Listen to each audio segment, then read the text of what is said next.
stormy seas and lost souls. Who is it? She's dreamt of this before. It's coming. Is it? Is it? Is it? They say dreams are visions of our memories, thoughts and fears, as seen by our inner eye.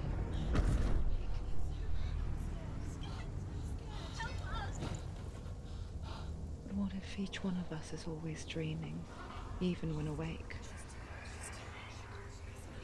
And we only see what our inner eye creates for us. Is this what hell is? A world shaped by Senua's nightmares. Maybe that's why people fear seeing the world through her eyes. Yes, she's scared. Because if you believe that Senua's reality is twisted, you must accept that yours might be too.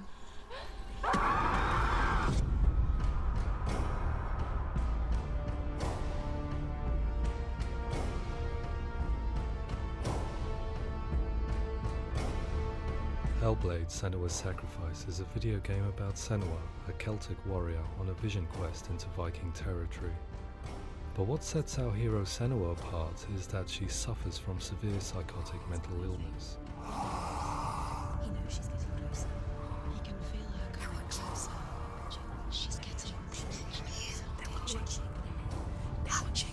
The original idea for Hellblade was to create a classic hero's journey, a journey of suffering, but one where the fantasy world is not another planet or alternate universe, but a world that is constructed in Senua's mind. But to do so would mean putting psychotic mental illness at the center of the experience, a subject that is still considered taboo, and a challenge that was both terrifying and exciting in equal measure. In Hellblade, the starting point was a newly discovered Celtic goddess called Senuna in Ashwell, Hertfordshire. When first discovered, her name was thought to be Senua, a name which I liked and kept. I wondered if Senua might have been a Celtic warrior like Boudica, who stood up to the Romans. While the Romans had conquered all of Europe, there was a group of Celts up in the furthest reaches of the Roman Empire that could not be conquered, the Picts. And so the Romans built a wall, called Hadrian's Wall, that spans across Britain from sea to sea to keep the Pictish barbarians at bay. The Picts were known for their war paint, painted on with woad, and their matted hair clumped with lime. And so Senua would be a barbarian Pict in this image. What's your name? Senua. I haven't seen you before. I don't live home much. Oh, Zeno's daughter. I have to go. Wait. Orkney is off the coast of Scotland and was inhabited by the Picts, steeped in history and mystery, and so I made Orkney Senua's home and set the stage for a crisis. In the late 8th century, the first Vikings landed on the Orkney Islands. The population of the Picts crashed thereafter, replaced by the Norsemen of the 9th century. Were they wiped out? We don't know for sure, but it would seem likely given the reputation of the Vikings. The Northmen's brutality is legendary. High-ranking leaders and chieftains of the tribes they conquered were often offered as sacrifice to their gods. The most brutal of these sacrifices was known as the Blood Eagle. I imagine Senua as a young female warrior who returns home from exile to find her partner, Dillion, brutally sacrificed to a Norse god by these hellish warriors from a faraway land. I imagine the horror of this moment and how it would have dragged her deep into mental torment.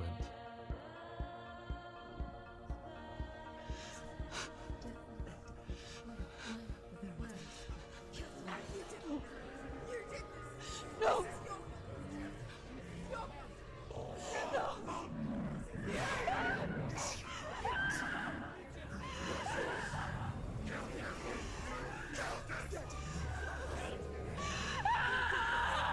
I came to learn that the Celts had a sophisticated and nuanced perspective on the nature of mental disorder.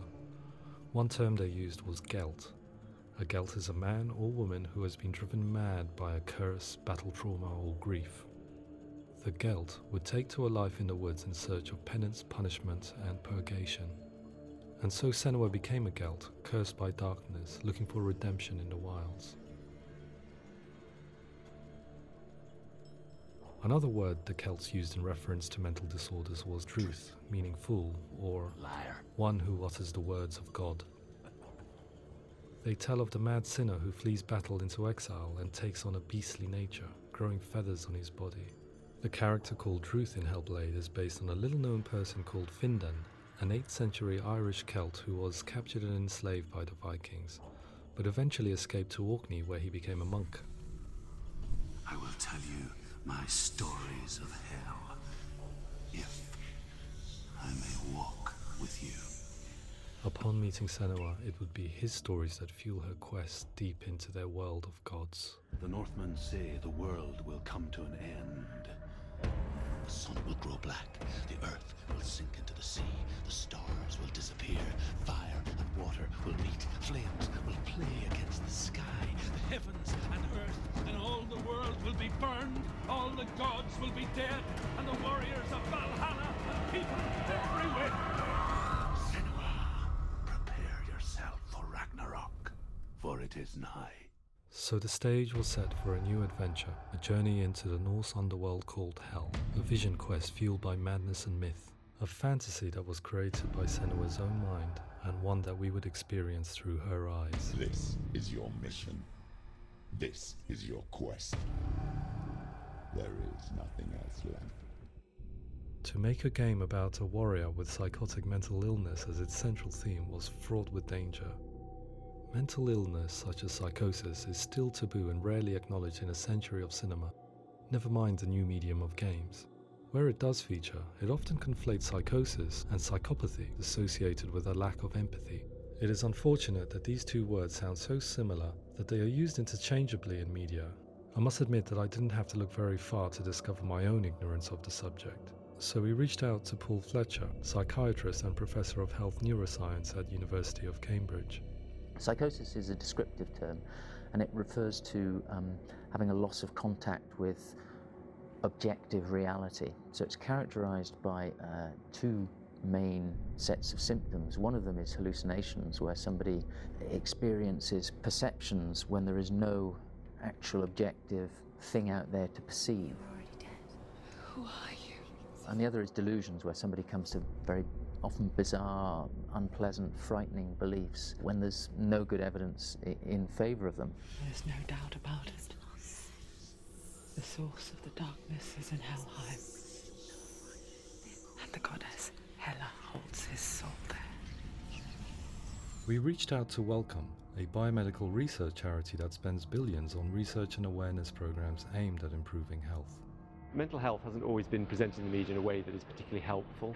It can be challenging to engage people with the subject matter, and there are a lot of preconceived ideas about mental health, and particularly schizophrenia and psychosis. So we hope our support allows the team to continue to collaborate with Paul Fletcher and with those who have experience of psychosis to create a game that provides a fresh perspective on the condition and allows audiences to engage with it in a way that just wouldn't be possible in any other medium.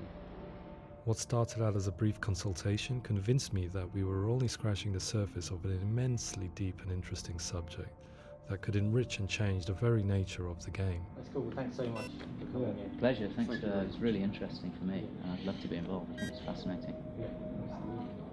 Absolutely. Our understanding of psychosis is still very much a mystery, and ways of treating it are still primitive compared to physical illness. After all, it is easy to see the pain and suffering caused by physical diseases or physical trauma. It is not so easy to see the mental suffering and trauma of severe mental illness. But what if we could find a way to see it? Games are capable of drawing you in for hours on end, playing the role of a character who is different from you, experiencing their perspective, and actively involving you in a world that functions with a different set of rules. That voice is not a command. Use that voice. Calls you to your death. It's an evil voice. If we were to represent Senua's psychosis, we would have to simulate voice hearing, a common attribute. But how can we simulate something we have no first-hand experience of? Professor Charles Fernyhough, a leading expert in voice hearing from Durham University, offered his help. Hearing voices is an experience that is usually associated with severe mental illness, and crucially we know that hearing voices is a part of ordinary life for many people who don't meet the criteria for mental illness. Yeah. Oh, that's not him in real life. We know voices vary according to where they appear in space. Voices can appear far away in the distance, they can appear right there in your ear, they can seem to be coming from inside your head. Based on the information Professor Fernie Ho provided, I put together a sound brief and invited some actors to the studio. We recorded the actors using a binaural microphone, which records the 3D spatial position of sound, replicating the way sound is heard by human ears. It gives you an incredible sense that the person you are listening to is right there beside you. Can't see how she's going.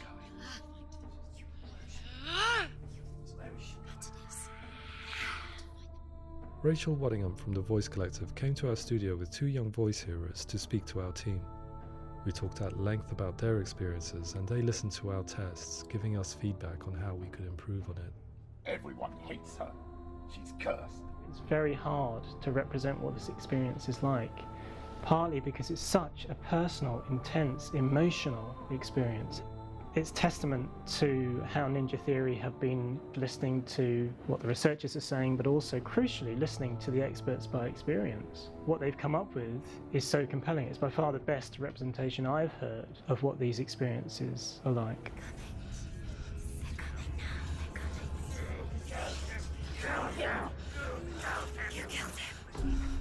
Other common attributes of psychosis are visions and flashbacks. We met with Recovery College East, who work with and care for people recovering from severe mental disorders. A group of service users gave us their first-hand account of what they experience. Sometimes when the visions or what we're seeing is too much, it becomes more difficult until eventually we perhaps don't see anything. The people we spoke to, the stories they told, were fascinating, harrowing and mind-boggling. The reality of what people experienced was vivid, far exceeding what I could possibly have imagined. We went away itching to represent some of these visions and flashbacks in the game. As we all know, my heart is so, love is so far away. Don't you know how I wanna feel deeper? I could never know how you grow, all these days are killing me. Now I see deep in me insanity does unfold. I just wanna feel deeper, deeper. I just wanna feel deeper, deeper.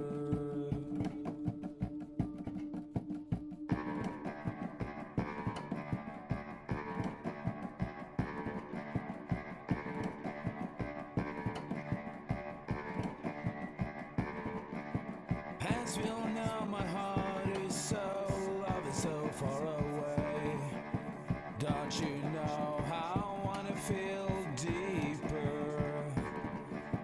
I could never know how you grow, all these days are killing me. Feel like this, read like this, I just wanna live that song. I just wanna feel deeper, deeper. I just wanna feel deeper, deeper.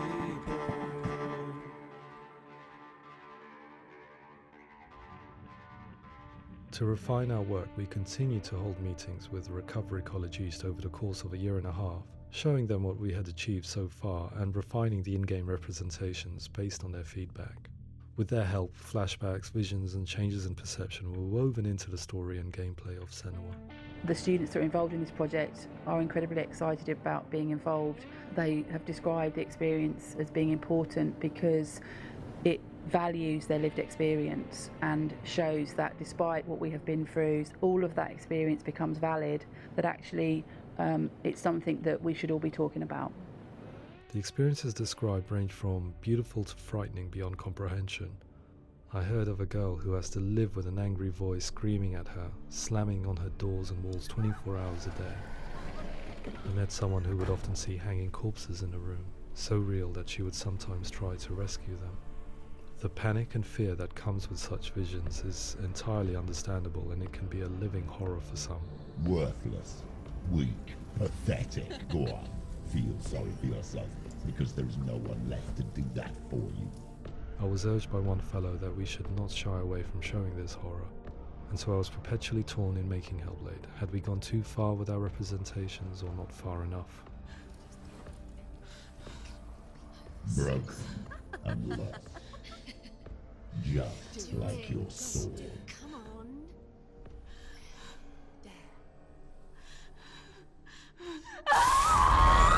In some ways, voice hearing and visions were the low-hanging fruit, so to speak. There's another aspect of psychosis that is much harder to explain, but one that I think video games are uniquely able to represent, which are often called delusions. People begin to see patterns in the world. They begin to link things that most people wouldn't link. Most of the things that we might think would be coincidence or, not worth commenting on. Nevertheless, that might have a particular salience or importance for them. One individual described how everyday words, sounds, colours and objects were steeped in meaning to him, forming a strange and sinister puzzle that he was determined to solve but could not quite get to the bottom of.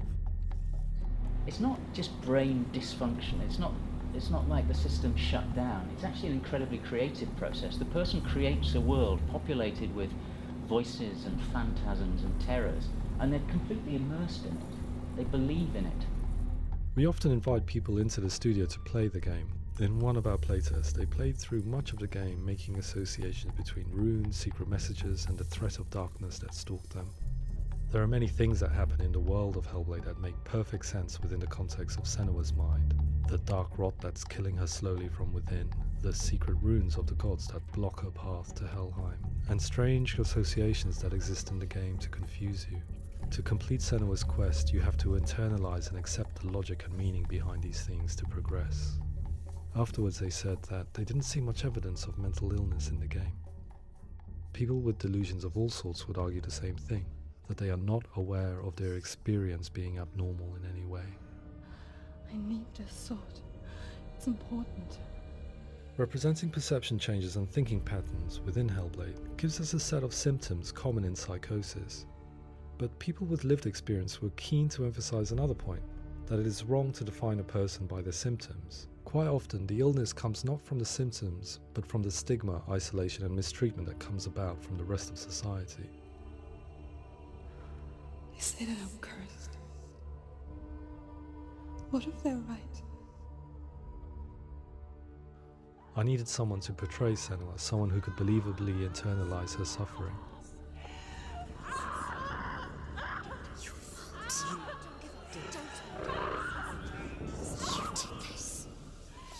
Melina Jurgens, our video editor, had been a stand-in for Senua over a few months while we perfected our motion capture techniques.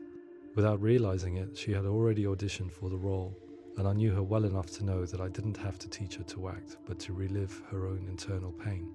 As often is the case, those who have suffered mental anguish are never far from us.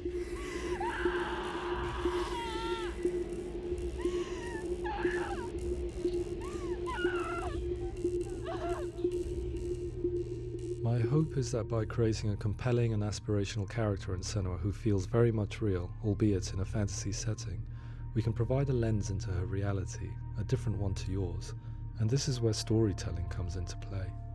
I imagined her life based on common threads in real people's lives. She was always prone to psychosis as a child. Her mother Galina also heard voices and had visions, so perhaps there was a genetic aspect. Or perhaps it was cultural, as she lived within a world without science, of gods and superstition, as exemplified by her druid father Zimble. Psychosis developed in her late teens to early 20s and was exasperated by stigma and isolation at the hands of the clansmen and her father. This darkness. It's spreading. The trauma of seeing her lover Dillion sacrificed tips her over the edge, making her remodel her reality around a concept that connects everything: the darkness. So the question, is what Senua experiences real? Can only be answered by saying, yes, it is real. It is her reality. All of her suffering will have been for nothing. It's just a matter of time.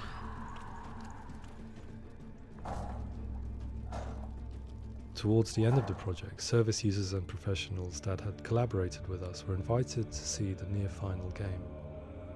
It was a chance to see if the game had reflected their views or if it had misrepresented them.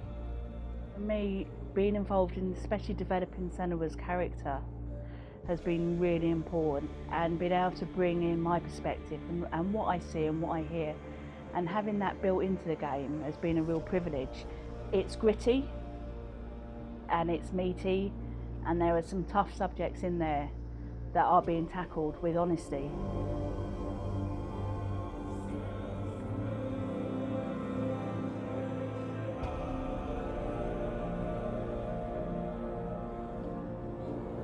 I was blown away by it today, absolutely blown away.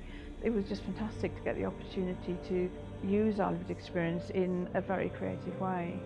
There's nothing tokenistic about the work we've put in. It feels like we've been listened to, things have been taken on board, and I think there was a lot of realism in the game itself, and it feels very authentic.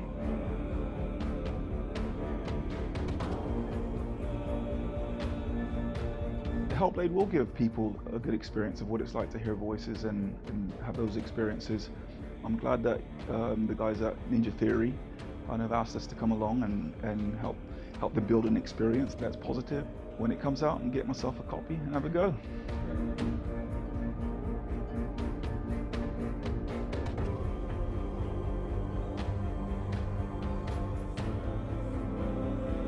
I think all the way through I was really inspired by how the conversations have translated into the game in a way that I think I didn't imagine was possible. So wonderful, really wonderful.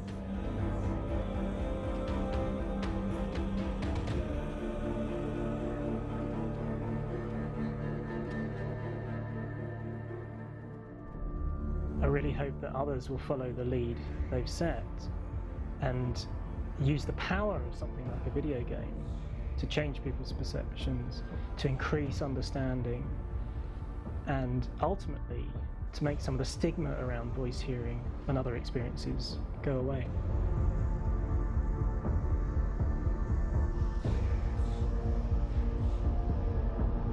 For me, it was really exciting to see something that I explore scientifically being represented so beautifully in a character who's trying to penetrate the mysteries of the environment in which they've been placed, with all of this strange uncertainty and noise and conflicting information that they're getting. I'm very excited by this way of trying to represent mental illness, because I think it actually might be offering us insights that we wouldn't get from pure scientific explorations, and actually giving us quite an empathic view of what it might be like.